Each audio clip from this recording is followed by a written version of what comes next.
ప్రస్తుతం ఖచ్చితంగా నెల రోజుల పాటు ఈ 30 ఏళ్ల సుదీర్ఘ పోరాటం వర్గీకరణ చట్టరూపం వచ్చినందుకు నెల రోజుల పాటు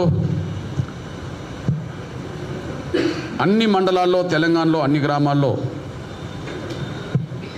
విజయోత్సవ సభలు ప్రదర్శనలు నిర్వహిస్తాం. ఆ విజయోత్సవ సభలు ప్రదర్శనలో మొన్న 1,00,000 డప్పుల కోసం పిలుపునిచ్చినప్పుడు అంతకుముందునే డప్పులతో పాటు కొత్తగా 1,00,000 డప్పుల్లో పాల్గొనడానికి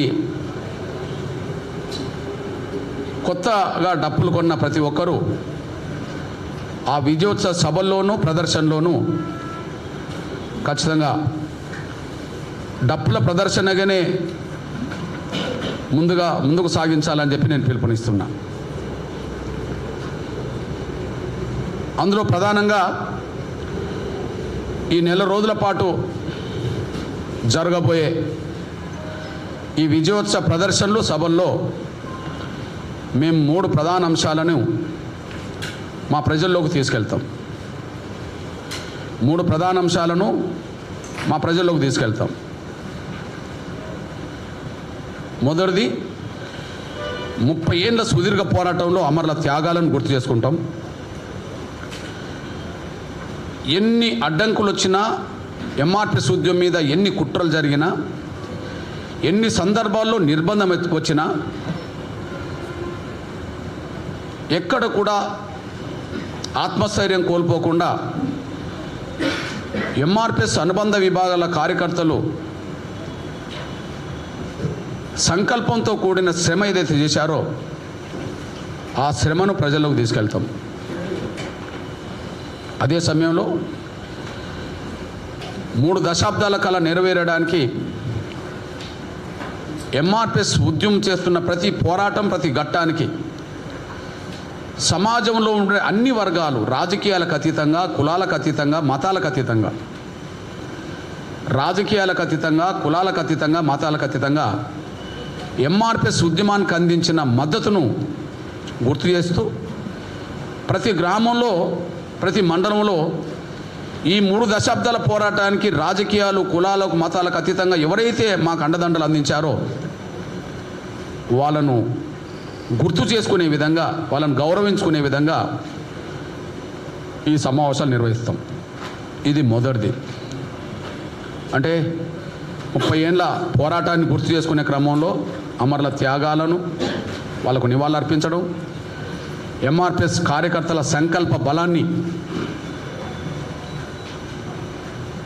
గర్వంగా చెప్పుకోవడం, సమాజం అందించిన మద్దతుకు కృతజ్ఞతను తెలియజెప్పడం అనేది ప్రతి గ్రామంలో ఎంఆర్పిఎస్ కార్యకర్తలు నెల రోజుల పాటు చేయాలి. నంబర్ 1. నంబర్ 2,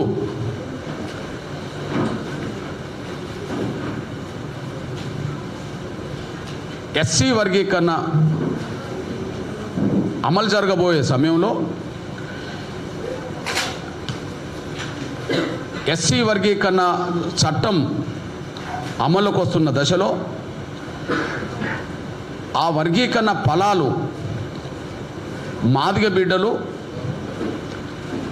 అదే సమయంలో వర్గీకరణ కోరుకున్న మాదిగేతర దళిత బిడ్డలు ఆ ఫలాలను అందుకునే విధంగా వాళ్ళను చైతన్యవంతులు చేయడం కోసం ముఖ్యంగా విద్యలో మరింత ముందుకు సాగాలని, ఆ విద్యలో నైపుణ్యాన్ని సాధించుకునే దిశగా, పెంపొందించుకునే దిశగా ముందుకు సాగాలని చెప్పి మా విద్యార్థులను, నిరుద్యోగులను అప్రమత్తం చేసే దిశగా, టోటల్గా మా ప్రజల్ని చైతన్యవంతులు చేసే దిశగా నెల రోజుల పాటు ప్రచారాన్ని చేస్తాం. అంటే వర్గీకరణ ఫలాలు మాదిగ బిడ్డలు, వర్గీకరణ కోరుకున్న దళిత బిడ్డలందరూ అందుకోవడానికి కావాల్సిన నైపుణ్యాన్ని పెంచుకోండి అని చెప్పి, పెంచుకునే విధంగా తల్లిదండ్రులు పాత్ర పోషించాలని చెప్పి విద్యార్థులకు, నిరుద్యోగులకు, ప్రజలకు మేము పిలుపునివ్వడం కోసం నెల రోజుల పాటు ప్రచారం చేస్తాం. మూడోది,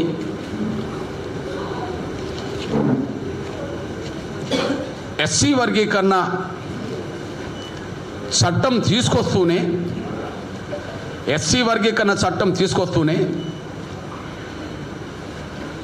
వర్గీకరణ ఫలాలు మాదిగ బిడ్డలకు అందకుండా ఏ కుట్రలు జరిగినాయో ఆ కుట్రలను కూడా ప్రజల్లోకి తీసుకెళ్తాం. ఇది మూడో పాయింట్. ఇది ముఖ్యమైన పాయింట్ కూడా. వర్గీకరణ ఫలాలు మాదిగ బిడ్డలు